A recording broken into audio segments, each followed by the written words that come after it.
सकती, सिर्फ बहन को वापस। तभी एक आत्मा बोली, तो एक को लाने के लिए एक और को मरना होगा। श्रुति की आंखें बंद हुईं, और जब खुली, वो 1820 में थी। गांव वही था पर लोग नहीं। पेड़ वही था पर वो सांस ले रहा था। उसकी छाल पर उभर रहे थे नाम, और आखिरी नाम था श्रुति कश्यप। उसने खुद को आईने में देखा, और देखा कि वो धीरे धीरे धुआं बन रही थी। वो अब इंसान नहीं, बल्कि समय की कैद बन चुकी थी। श्रुति की चीखें अब सिर्फ हवा में थीं।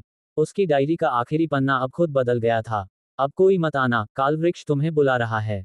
और कैमरा स्लो जूम करता है पेड़ की तरफ, जहां एक नई शाखा उग चुकी है, और उस पर एक नया चेहरा बन चुका है। श्रुति का एपिसोड 5 शाखा 5 काल की कोख, जहां एक बच्चा जन्म लेता है, जो रोता नहीं, बल्कि समय बोलता है। समय एक वृक्ष है, हर शाखा एक युग, हर पत्ता एक जीवन। और जब एक बीज अंधेरे में बोया जाता है, तो जन्म होता है काल की कोख का।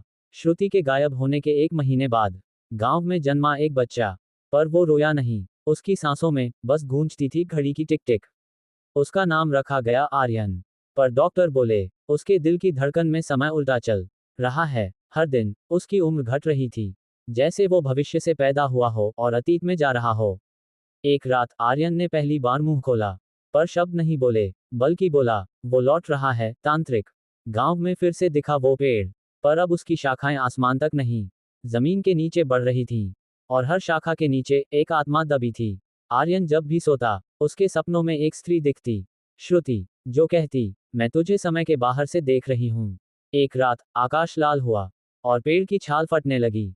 उसके अंदर से निकली एक धुंधली आकृति, तांत्रिक, जो अब आर्यन के अंदर समा चुका था। गांव के लोग बदहवास हो उठे, क्योंकि आर्यन के पैरों के नीचे धरती कांपती थी, और उसकी आंखों में अब इंसान नहीं, समय बोलता था। नेहा, विवेक, श्रुति अब आत्माओं के रूप में समय के उस पेड़ में बंध चुके थे। और वे सब एक साथ बोले, आर्यन को रोको, वरना हर युग जल जाएगा। पर देर हो चुकी थी। आर्यन ने कालवृक्ष को छू लिया, और हर जगह घड़ी की सुइयां उल्टी घूमने लगीं। लोग गायब होने लगे, पहले इंसान, फिर इमारतें, फिर खुद समय।